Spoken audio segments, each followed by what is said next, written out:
Welcome to the future. Get ready to explore how spirituality and science will come together in the age of Aquarius. Hosted by JC Nova. Today on the show, I'm excited to welcome astrologer Dana DeFranco, the co-host of the popular podcast Allegedly Astrology, where they break down the astrological transits behind major events in history and pop culture. It's a fun conversation about all your favorite celebrities, including the Kardashians, and what the future holds for the age of Aquarius. Enjoy the show.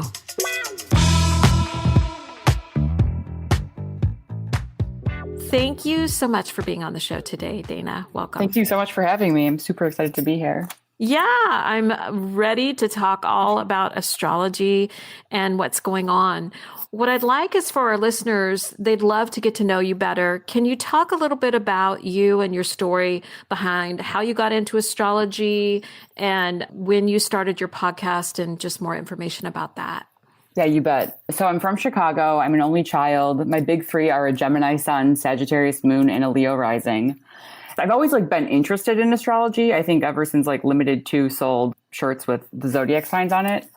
But I first got into it, I first read my birth chart in college. And then after college, my friends and I would compare Susan Miller's horoscopes. But I didn't really get into it until my Saturn return, right when Saturn entered Capricorn, which is where my Saturn is. I left my job working in insurance where I was totally despondent. And then all I really wanted to do at that point was read about astrology all day. But I never considered actually making it a job because I was still kind of in corporate mindset, I suppose. But yeah. So once I started to get super into it, I would tell my friends all these things. And then eventually people wanted to start getting readings from me. So I started charging in 2020. And that was the month before the pandemic started. And then we took it to the internet and now we have a podcast. So that's that. I love it. That's a great story. So you host the Allegedly Astrology podcast with two of your friends. What inspired you to start the podcast? You said that you started it during the pandemic.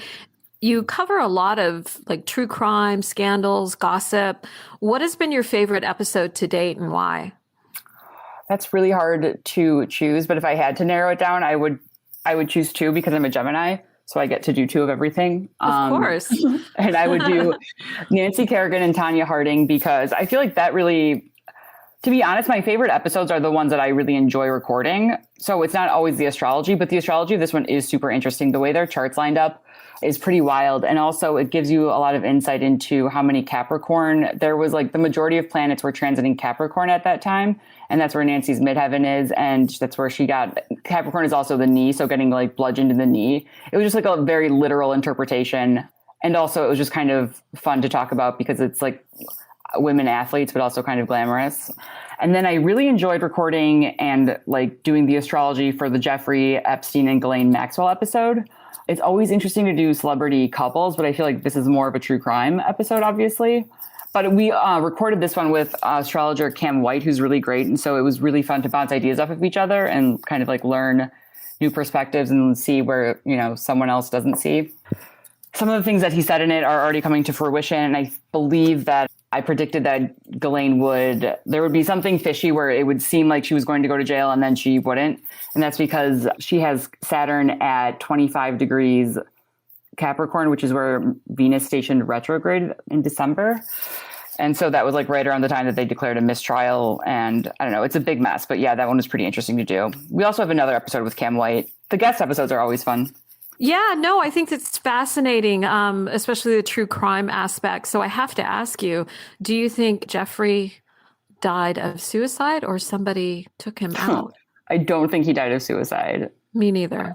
Yeah, it's hilarious that that's being passed off. Do you see the day after Ghislaine was convicted, they dropped the charges on the guards who were watching his cell because they were sleeping or whatever. So I don't even think that they care. That's so really? Okay. Yeah. So I read online that she's going to give up 8 names that she had been fighting in court of individuals that were using their services.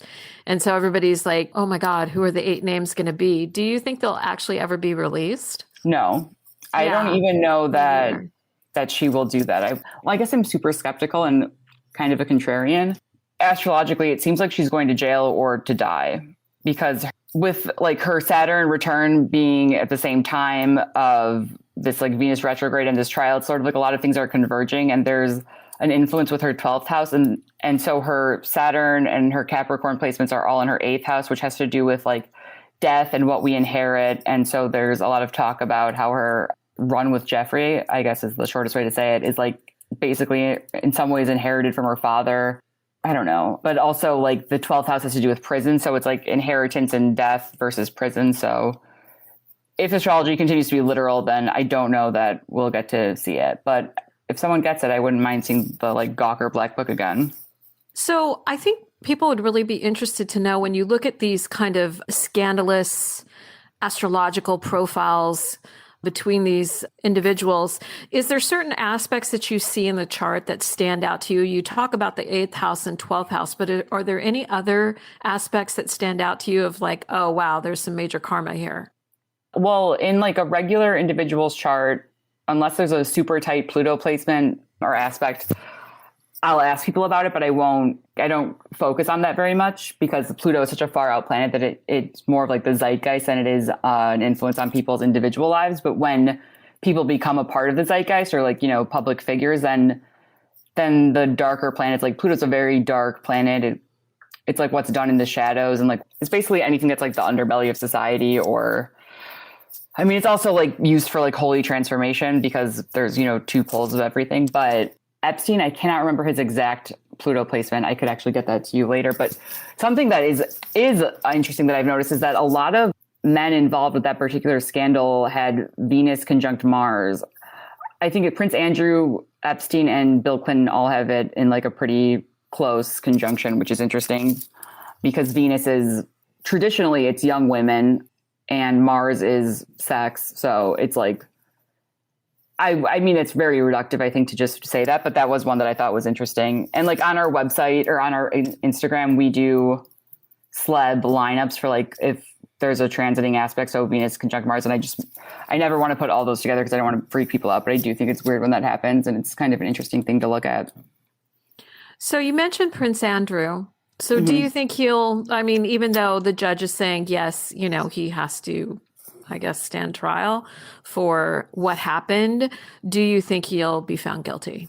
This is going without astrology. I could pull up his chart really quick, but I can't imagine him being convicted, because he's like, they're like trying to say that he like doesn't sweat. And it's like, you committed these horrible crimes. Like, why doesn't anyone care if you can't sweat? You know what I mean?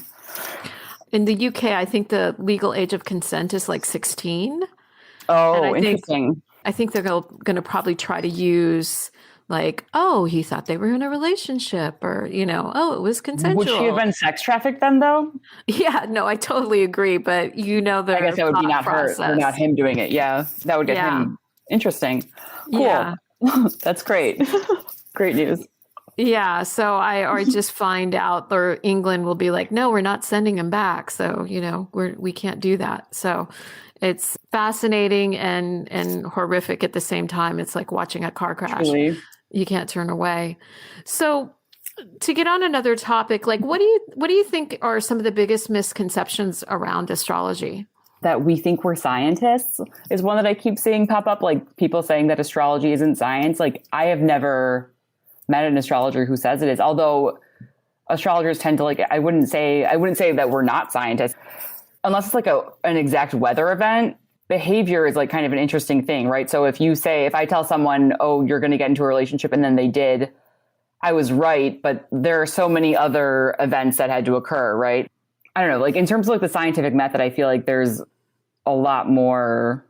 I could go on this tangent for a long time. I don't think that we're scientists. I never said that. But also I feel like there's sort of this lingering need to prove that astrology is something that other people believe it is. For instance, and I don't know if I'm allowed to say their name, so I don't want to be like graceless, but Adam Grant, he's like a huge business influencer. I believe that he's at Wharton, like UPenn's business school, tweeted a journal article that claimed that astrologers were narcissists and lacking in intelligence. And so I read the article and then I traced the sources for it. It was a very short journal article. It was like 4 pages long. I think most are probably at least double digits. It was based on a survey done by like 300 people in Scandinavia.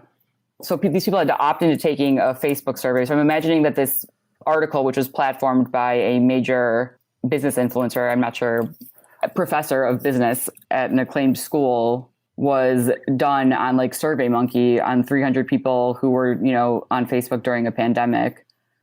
And so I feel like I don't even know how you could judge someone's intelligence really. But anyway, not to get too deep into that, I just thought it was kind of interesting. What I like about astrology is that I feel like it's always so shocking. It's exciting to be an astrologer because it's so exciting when something like literally happens, and it keeps happening. That's, I think, why I keep doing it, at least. And I don't know, I feel like I'm not really trying to prove anything. It's just sort of exciting to see. I just want people to know that I don't think I'm a scientist, and I don't know anyone who does. Also, though, if I'm being perfectly honest, I think I like doing it because it's a little bit like marginal. So I don't want to be. I've found in business, I work in tech also. I had one person I worked with, he was from Canada, this big software developer, and he was way into astrology, and everybody he hired or worked with, he would look at their astrological profiles first before he would hire them. And he would be like, oh, you're going to make me a lot of money. So I'm going to put you in this position. And then even when he turned on his servers, he would be like, okay, you're going to Kansas City and I need you to turn on the server at 2:48 a.m. exactly. Oh my God, I love that. Yeah. And he was very, very successful. So no one could really argue with him about it. It's like, well, whatever you're doing, it's working. But I actually know quite a few people in the tech space that are quite into astrology, some publicly, some privately. But I definitely find astrology to be super beneficial in how you interact with others. Person I work with where he uses astrological profiles. He's a VC and like, okay, how am I going to communicate with this person? Or I'm trying to get a deal done and we're having blockers here. What am I not seeing about this person? Brilliant. And he'll use an astrologer to give him insight into that person's personality, help work through some of the challenges that he might be having. So how do you think zodiac signs play an influential part on how we lead our daily lives or how we interact with our friends, family, lovers, potential business partners, or even enemies? Well, the great thing about them is that I think they play a part whether or not you believe in it, of course. So, I mean, the ascendant is for sure major, but also something that could be helpful is that if you have there's day charts and night charts. And so if someone is born with the sun below the ascendant line, so in the bottom half of the chart, then that's a night chart. And then maybe they would identify more with their moon sign.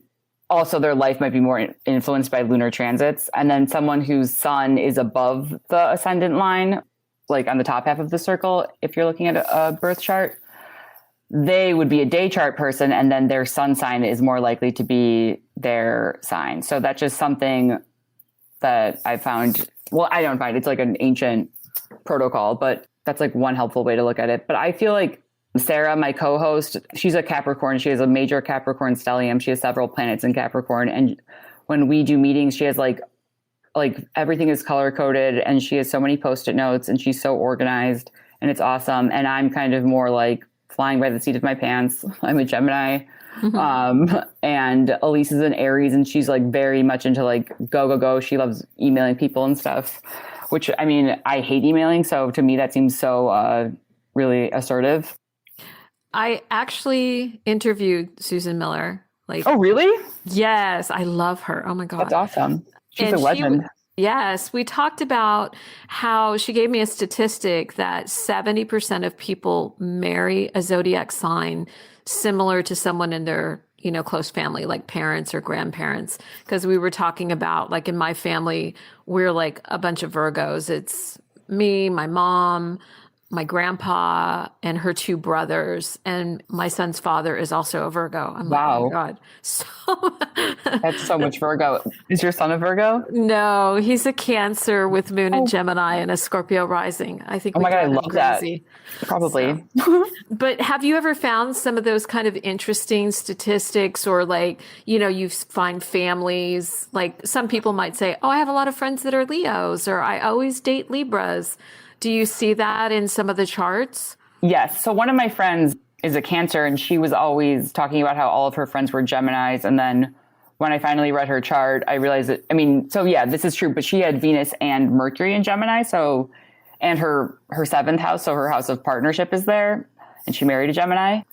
Family astrology is very interesting to me. Like my mother and I have the same moon sign, and the moon is the mother, and my father and I have the same sun sign, and the sun is the father. So that's kind of interesting. My grandma, all of the women in my family have fire moon signs. So we're nuts, I guess. And Fun to be around.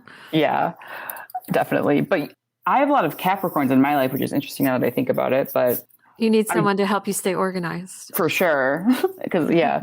Also, I feel like if anyone is interested in, that's a really great point in bringing up family astrology, because I feel like that's a really good way to understand more about, it takes astrology, it's still personal, but it kind of widens the scope of like what this is, right?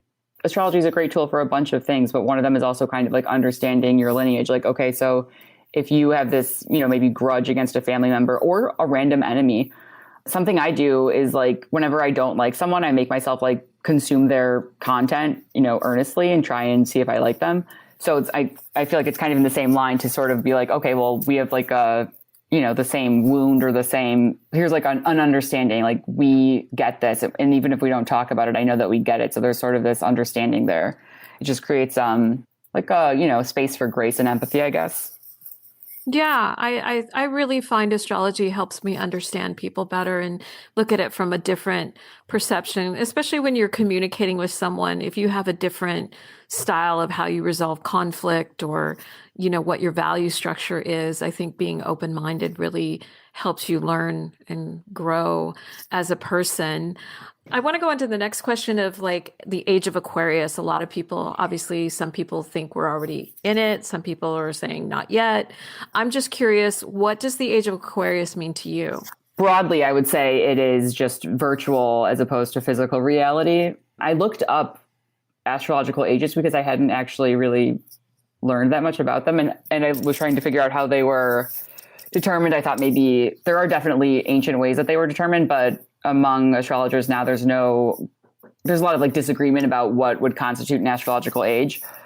So I'm just saying that a lot of planets in a chart, or a lot of planets in one sign, would probably indicate that. And so we just had the great conjunction on December 20th of last year at 0 degrees Aquarius, where Jupiter, the planet of integration, and it's a benefic planet, so it's brings like ease and help to situations. And then Saturn, a malefic planet, which is the planet of discipline and restriction. And Aquarius is ruled by Saturn. So that was like ushering something in. But something that I think is interesting personally is that, so the last great conjunction was in 2000 in Taurus. And Taurus is an earth sign, and that was right before 9/11. But before that, it was in 1980 in Libra, and Libra is an air sign. And prior to the Libra Great Conjunction in 1980, which was when Reagan became president, the Great Conjunctions had occurred for 200 years in earth signs.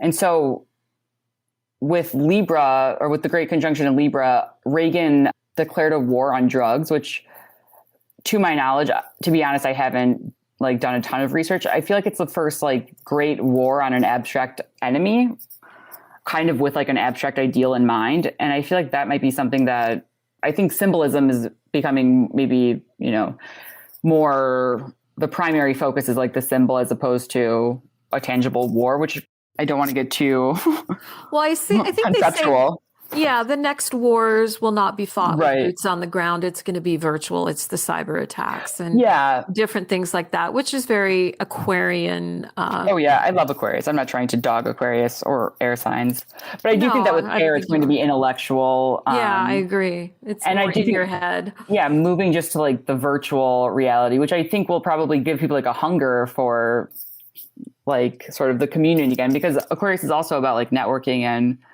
being around people. Aquarius is observation. I don't know. All the Aquarius people I know are so funny, and they just will see something and they'll just describe what they see plainly. And it just is like the funniest thing. I don't think that it's going to be like easy, but I think that it'll be easy for like the next generation. I was talking with a lot of my friends, like obviously everybody has to do Zoom calls and things. And I was saying like, God, I really feel like January is like really kind of hard to get into January. Like usually the new year, you're like, oh, it's a new year. And it just feels like things have kind of slowed down. I know that Mercury is retrograde, but I'm just curious, like for 2022, when you were looking at where the planets are, were you thinking like, oh, great, things are going to get better. Oh, shit, we're in for a bumpy ride. January and February suck. March is kind of transitional. And then April starts to open up. And then it's like continuing to open up into May. And then by the end of May, we have a Jupiter-Mars conjunction in Aries, which I think is just going to be like fun. And people are going to like, maybe go out, hook up, or just sort of have this energy renewed for like life again. Aries is the first sign of the zodiac. Jupiter, it expands whatever it touches. And Mars is like the go, go, go planet. So I feel like people are going to get our like zest back. What is the word I'm thinking of? Just like the, get excitement. Our groove back. Yeah, get our groove back. We're getting our groove back on May 29th. And then much of June will have that energy. And then we have a kind of a weird, I wouldn't say foreboding, but I would say mysterious conjunction on August 1st with Uranus, the North Node, and Mars all conjunct at 18 degrees of Taurus. And that is interesting because Taurus is like the sign of like stability and security and like someone who wants to like stay home and smoke weed and just kind of chill out. And Uranus just like, it's like the detour. So it takes whatever the agenda of the sign is. It's like a huge detour. And then Mars is like action, action, action for the sign that like wants to lay down. The North Node is like its increase. So I don't know if that'll be financial or if there'll be, maybe it'll be like a baby boom. I was thinking, like, I've talked to a couple of different astrologers, and one in particular, Damian Allen, he's the British astrologer, was saying that he didn't feel like President Biden would complete his term. And he's I don't either. That was interesting because when you talk about those aspects, I'm thinking, well, that's Taurus. Maybe that might affect him. His sixth house is in Taurus, which is the house of health. And with the eclipses entering Taurus and Scorpio, it just seems definitely challenging. So, and did you ever look at Kamala Harris's chart to see like, okay, well, if he doesn't complete his term, that means she would take over the presidency.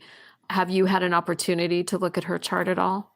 I haven't looked at her chart in a while, but I do remember that she's a Gemini rising, and I believe that she was born on an Aries full moon. So she has an Aries moon and a Libra rising. So that would be interesting because the eclipses will move into, the eclipses in 2023 are between the Gemini and Scorpio axis and the Libra or the Aries Libra axis. So that would be like an interesting, I guess, change of the guards, so to speak. She also had one planet. I think that she has maybe her sun was at a Mercury retrograde earlier this year. It makes me feel weird to predict death, even if I see it, but also I just haven't glanced at it in a while. I guess it makes me feel weird to talk about, and therefore I don't have an answer. Yeah, no problem. No, I'm not trying to. Yeah. It's a very heavy topic to think about. So we'll go to something a little bit more lighter. What do you think the stars say about Travis Barker and Kourtney Kardashian? Do you think they'll go through with the marriage? I don't know if they'll go through with the marriage, but I do think they're going to have a good year this year. Between them, they have like a lot of cardinal signs and a lot of Mars energy. Travis is like all Mars. He has his sun, moon, Jupiter, all in Aries and Scorpio. His Uranus is in Scorpio. He has a bunch of Scorpio and Mars placements. And then Kourtney is a Aries sun and a Capricorn moon. She has other Aries placements too. And so with that Jupiter Mars conjunction, I feel like it's going to be sort of pretty hot and heavy and like exciting for them. I wouldn't be surprised if they continue to run around town with their cool outfits. So what about her sister, Kim? Do you think that Pete Davidson is the one? No, but I do like him. I don't think he's the one. I do think Kanye is the one. This is partially based, honestly, I have to tell everyone that I have an emotional attachment because I'm a huge Kanye fan and have been forever. So but I did predict that they would get back together at the end of the episode that we did on them. And that was before that he announced that he was trying to get back with her. So this is, just proof in the stars. I think Pete's probably having fun. He just completed his nodal opposition, which is a pretty difficult, well, it's generally difficult. It's a pretty big turning point for people that occurs at 27, 28. It's like the astrological significator of the 27 club, which is just, most people just have a really hard time, right? He also just entered his Saturn return. So I feel like, I mean, he's having a great Saturn return so far. I think that he's probably in a transition period and like becoming an adult. Jupiter entered Pisces on December 28th, and Kim and Kanye both have their moons in Pisces. And that was my sort of like what I threw out as the guess for them getting back together. And I feel like Jupiter, I mean, it's a planet of opportunity, apology, optimism, and integration, and it rules Pisces. So it has this like home court advantage. And I feel like that could really zhuzh up a relationship, especially because like the moon is just what we need in life. So I always think that when Pete Davidson writes his memoir, say 10 years from now, and talks about all the relationships he's had, it's going to be quite epic and interesting. I don't know. Sometimes I think maybe he'll just, after he's had his fun, he'll end up marrying someone that's maybe not in show business, where he gets to be the star and, you know, she'll be more behind the scenes. For sure. I will be first in line to read that memoir, to be honest. I read Anthony Kiedis' memoir from Red Hot Chili Peppers, and one of the stories that he talked about, which I thought was fascinating, like he had this torrid affair with Sinead O'Connor. No way. Yeah, and I was like, really? I mean, I thought, wow, that's super That makes you want to read it. It is a great, great book. Like I learned so much about him, and just things that whatever you might have thought about him when you read about it, it's like, wow, he's a super deep guy. And, you know, he has these very intense emotional connections with all the people in his life and his struggles with addiction. But it's a great book. And yeah, that coupling was like, wow, that is an interesting coupling. And it's like one of those, you know, we all have our great loves in life, or we all have these like crazy, maybe affairs we might have had. And like, that's one that sticks out in his mind, which I thought for sure. That makes you want to go do the astrology of both of them. So yeah, super interesting. And that brings me to Harry Styles and Olivia Wilde. For me, I thought, really? Olivia Wilde is gorgeous, but I don't know. On the surface, I didn't see it, but maybe you see something astrologically that I'm not seeing. Yeah, no, I get exactly what you see surface. I mean, it just doesn't make, like, she's like a mom in Brooklyn and he's like a glam rock guy in London, right? Yeah, like, so, right. But I don't think that they will last. I either think that they might get like engaged or do something serious, or that they'll break up before the year ends, because I ran what is called a Davison chart, which is a chart that basically determines the exact middle point, so the middle day and time between two people's birth charts. And so we don't have Olivia's rising time, so we don't have that information, but their Mars is at 18 degrees Taurus. So it will be affected by that conjunction, which could be like an increase in sort of commitment, right? Because Mars in Taurus is like, it's driven to commit, but Uranus diverts any sort of agenda that, you know, or just sort of like the plan. Like you might think you're going one way and then you're going another way. Uranus is like it's an interesting planet because it could also stabilize someone who's not stable, right? It's not necessarily destabilizing. It's just sort of differenting, which is not a word, I know. But with the North Node there, though, it could also be maybe if either of them has a fifth house Taurus, they could get pregnant. I don't know. Pregnant was one that just kind of randomly popped in my head. So I don't really necessarily have an astrological basis for that, I should say. But I don't know. I don't really see them lasting that transit, but they did last the Gemini and Sagittarius eclipses, and she has a Gemini moon. So I feel like, and tell me what you think, I feel like if they were to break up, she would be the obsessive one in the relationship to try to get back with him. I feel like she refuses to be obsessive, which would maybe make her crazy in her own head. If that makes any sense. Interesting. I feel like I know what you mean in terms of they seem like an interesting match. And at first I was pretty much convinced it was a publicity couple because they were in the film together. Me too. Hope everyone finds and keeps love. I just don't. Who else has he dated? He's dated a lot of older women in England. I want to say that she was like a host of X Factor. Was it Cheryl? Did he date her? Oh, I know. Cheryl Cole. Is that her name? Yeah, something, but I noticed like in the gossip magazines in the UK, he was always dating older women, like anywhere from 10 to 20 years older than him. That was kind of Interesting. his thing. Well, cool. Yeah. So, hey, if you're older, um, go for it. Which brings me to like, we didn't talk about Khloe Kardashian and, the Khloe Tristan thing and how she continues to choose men that aren't good for her. And is there any hope for her? My heart goes out to her. Well, interestingly enough, that's our next episode. Oh, awesome. Yeah, which I haven't really gotten super into it yet. She's either an Aquarius rising or an Aquarius moon. Let me just double check really quick. What gives me hope for her to sort of turn it around, because Aquarius is like pretty much a no bullshit sign. I mean, or they're like really powerful, but I feel like Aquarius is just sort of not really here for, but she's a Cancer sun. And so I like the Cancer. These two signs are averse to each other. So the planets have no relationship to each other. And so it means that the two planets, like those signs do not form an aspect to each other. So they can't see each other. So it's kind of like they're out of each other's purview, which is great if you have, I mean, a lot of people have it in their big three, but she just maybe can't really reconcile her no bullshit side with her need to sort of be doting and maternal and sort of like taken care of, which isn't uncommon, nor is it necessarily common for Cancers, but Cancer is like a sign of devotion. And so Cancer really wants to be in it to win it. And so I feel like if Chris doesn't get rid of Tristan, I'm really hopeful that Khloe will, but I will have more answers in that episode. Well, at least they had her beautiful daughter, True. I think her daughter has such great energy. Oh, she's so cute. And such a wonderful smile. And I think that really is something beautiful that came from their relationship, even though, obviously he has a problem being committed in a relationship, and maybe that will change as he gets older. But right now, I mean, I don't know them obviously, but yeah, I hope.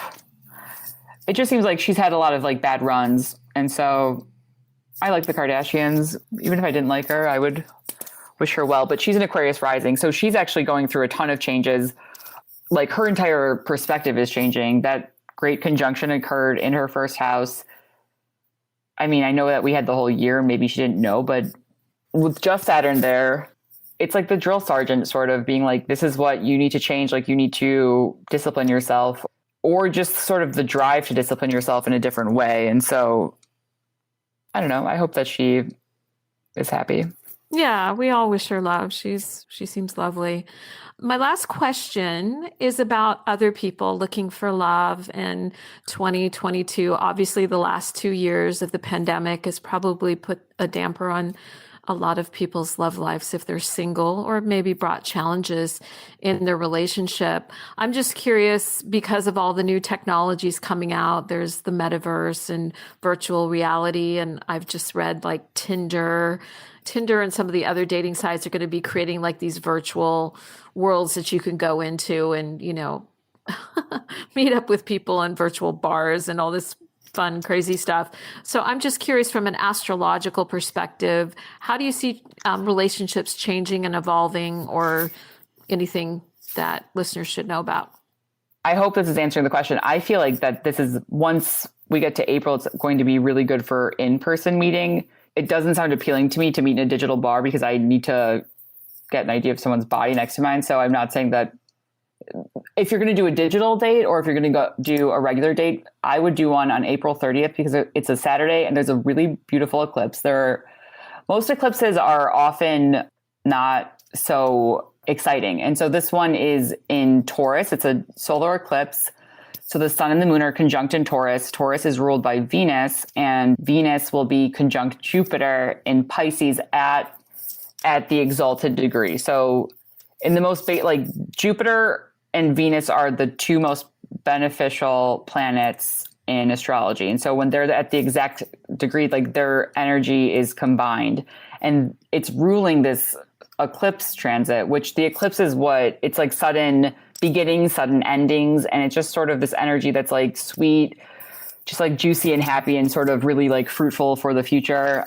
Personally, I don't really do a lot of rituals, but a lot of astrologers who don't manifest or practice like certain rituals during eclipses, but I don't think dating is necessarily a ritual. I think that it could be great. I hope that people have a great weekend that weekend. Also, Memorial Day weekend will be when that Jupiter-Mars conjunction is exacting in Aries. And so this will be sort of like a frisky, fun, like great, I don't know, water sport. Like I mean, literal water sports. Yeah, hot girl summer for sure. Very, very much hot girl summer. Something to look forward to. Like, we gotta give people some hope here. Hot guy summer too. Yeah, a lot of energy. Like, I think that, whether or not it's, to be honest, I don't know much about the digital dating thing, and maybe I'm too old to have a, I think some people will be into it. I think we're all different. Some people need to meet in person. Some people feel more comfortable, socially connecting, virtually. So it'll be interesting, but I'm looking forward to April 30th, you said, and Memorial Weekend, that energy is going to get a little bit lighter and people are going to be able to get out and start hanging out together more. So that seems very optimistic. So I'm super happy about that. What are the best ways for listeners to follow you and find your podcast? Obviously, any Chloe and Tristan fans out there are going to want to catch that podcast episode. We are available on all podcast platforms, and you can follow us at Allegedly Astrology on Instagram, where we drop a lot of memes, and Allegedly Astro on Twitter. And for more information about the podcast, or if you're interested in booking a reading, you can check out our website, which is allegedlyastrology.com. Oh, this has been such a fun episode. Thank you so much, Dana. Thank you so much for being on the show. And be sure and listen to our podcast. We'll put all the links in the show notes. Thank you so much. Bye. Bye. You just heard the Age of Aquarius podcast with your host, JC Nova. Remember to subscribe to the show on your favorite streaming platform. Thanks for tuning in. Age of Aquarius is a cosmic media production and recorded in Los Angeles, California. A special thanks to our producers, Georgie Rutherford and Christopher Lang. To learn more about Age of Aquarius, please visit our website at ageofaquarius.fm. Thanks for listening.